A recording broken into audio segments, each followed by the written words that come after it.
Minamahal kong mga kapatid, huwag tayong masyadong mayabang na lahat ng bagay akala natin, alam na natin. Sometimes we have to trust other people to help us. Sometimes we have to allow not only other people but also God to help us in everything that we do. Minsan, masyado tayong confident sa personal nating diskarte. Nakakalimutan natin na hindi naman lahat effort natin. Nakakalimutan natin na ang biyaya din ng Diyos ang anumang pagpapala na dumarating sa buhay natin. Amen?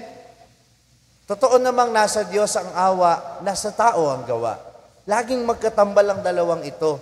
Kaya hindi po pwedeng effort mo lang ang pinapahalagahan mo, palagi mo ring aabutin o hahayaan ng kamay ng Diyos na abutin ka para tulungan ka. At wag mong iisipin, at wag yung personal mo lang na diskarte ang hayaan mo magmaneho sa buhay mo. Ang salita ni Jesus ay siguradong mas maraming magandang bagay na magagawa sa buhay mo.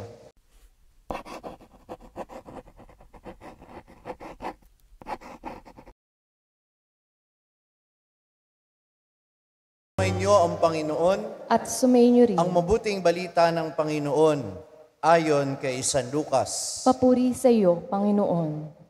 Noong panahong iyon, nakatayo si Jesus sa baybayin ng lawa ng Genesaret. Pinagkalipunpunan siya ng napakaraming tao na ibig makarinig ng salita ng Diyos. May nakita siyang dalawang bangka sa baybayin. Nakalunsad na ang mga mangingisda at naguhugas ng kanilang mga lambat.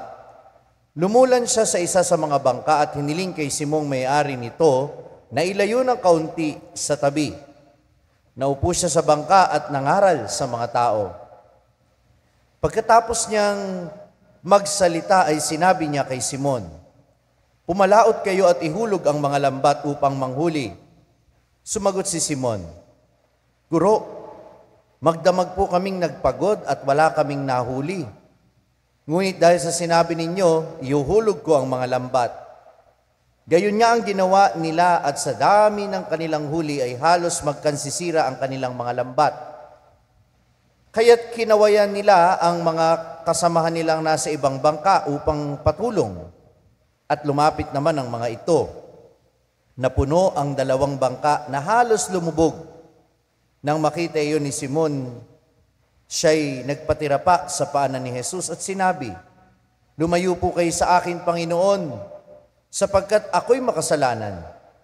Nang gilalas siya at ang kanyang mga kasama dahil sa dami ng kanilang huli. Gayon din sina Santiago at Juan, mga anak ni Zebedeo na mga kasosyo ni Simon. At sinabi ni Jesus kay Simon, "Huwag kang matakot. Mula ngayon, mamamalakaya ka na ng mga tao." Nang maitabi na nila ang kanilang mga bangka, iniwan na nila ang lahat at sumunod kay Jesus.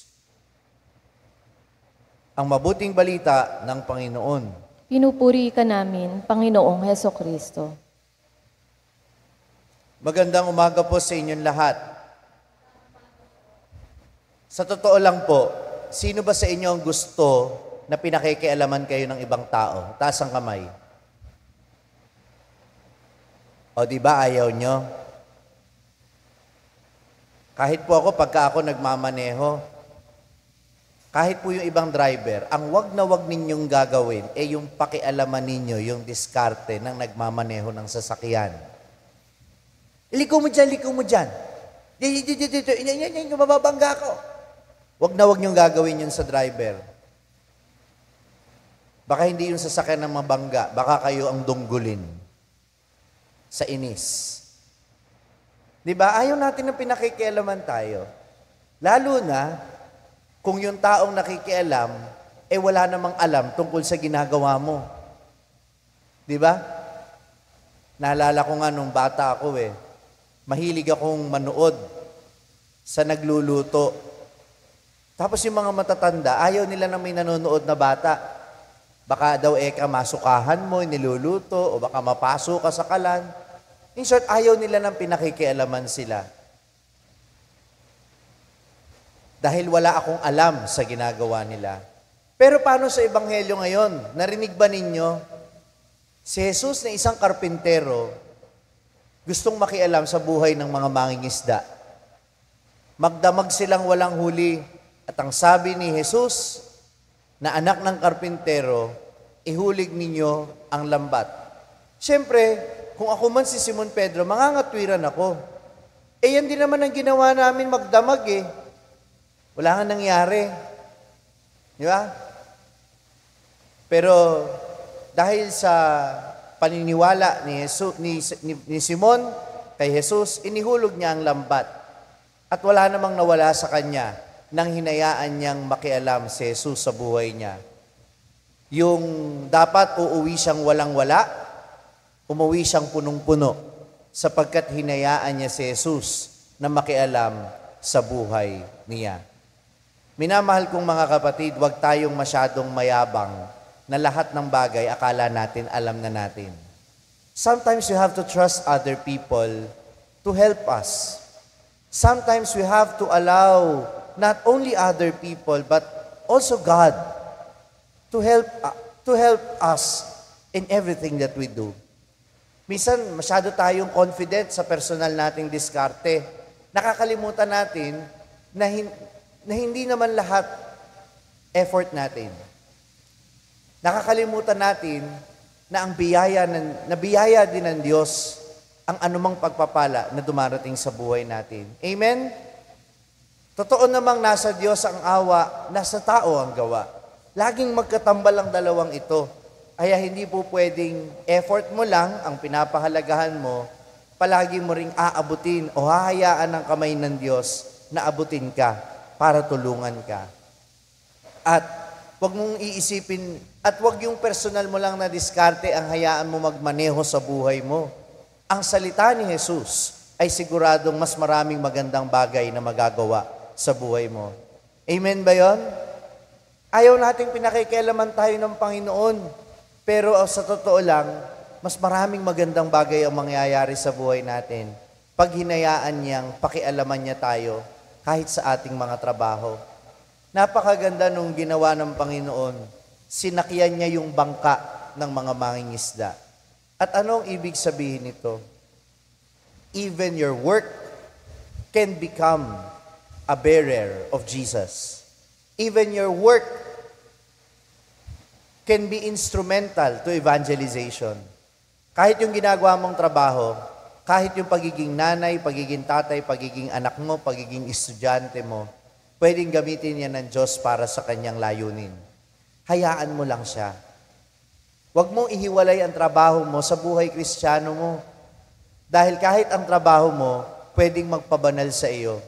At ang trabaho mo, pwede mong pabanalin kapag isinakay mo si Jesus sa trabaho mo. Just imagine working, having in mind that Jesus is always there. Palagay mo ba, magsasayang ka ng oras sa trabaho? Hindi. Kasi alam mong nandun si Jesus. Kapag sa trabaho mo, sa lahat ng gawaing bahay mo, kapag nagluluto ka, inisip mong nandun si Jesus. Siguro hindi mo hahayaan yung sinaing na masunog. Siguro hindi mo hahayaan na may masunog kang palantsahin o meron kang maiwang nakukulob na labahin sa sampayan o sa palanggana. Di ba? Kasi alam mong nandyan si Jesus. Gagawin mo ang bagay na ito ng mahusay kasi alam mo nandyan si Jesus. If we will only allow Jesus to be part of our lives, to interfere in our daily affairs, then our life will be sanctified. Magiging banal ang buhay natin kung hahayaan lang natin si Jesus na maging bahagi ng lahat ng desisyon at ng lahat ng gawain natin sa buhay. Kung ayaw nating pinakikialaman tayo ng ibang tao, sana hayaan man lang nating makialam si Jesus. Hindi lang personal mong diskarte ang buhay mo. Ang buhay mo ay mas uunlad kung hahayaan mo na makapasok ang biyaya ni Kristo. Amen. Na-inspire ka ba sa narinig mong mensahe ng ating pagninilay ngayon? Abay, huwag mong sarilinin yan. Ibahagi mo, ishare mo ang message ito sa iyong mga pamilya at mga kaibigan. Sabi nga namin dito sa SMS, share the message of salvation. At huwag mo kalimutan na mag-subscribe dito sa ating YouTube channel para manatili kang updated sa mga contents natin. At bisitahin din at i-like ang ating iba pang mga social media platforms sa TikTok, Facebook, at Instagram. Hanapin lamang ang Sa Madaling Sabi ni Father Franz Dizon. Mapapakinggan din po ninyo ang araw-araw kong pagninilay sa #1 Catholic meditation app sa mundo na ginagamit na ngayon ng 2 milyon mahigit na mga Pilipino sa buong mundo. Ito ang Hallow app. Kung ida-download ninyo ito ngayon ng libre, ay makaka-access pa kayo sa 10,000 plus contents nito sa loob ng 90 days. Gamitin lamang ang code na FRFRANZ o Father Franz. hallow.com/FRFRANZ. At sama-sama po tayong magpalalim ng ating pananampalataya at uulitin ko, ibahagi natin ito sa iba. Muli, ako po si Father Franz Dizon at ito po ang Sa Madaling Sabi, sharing the message of salvation.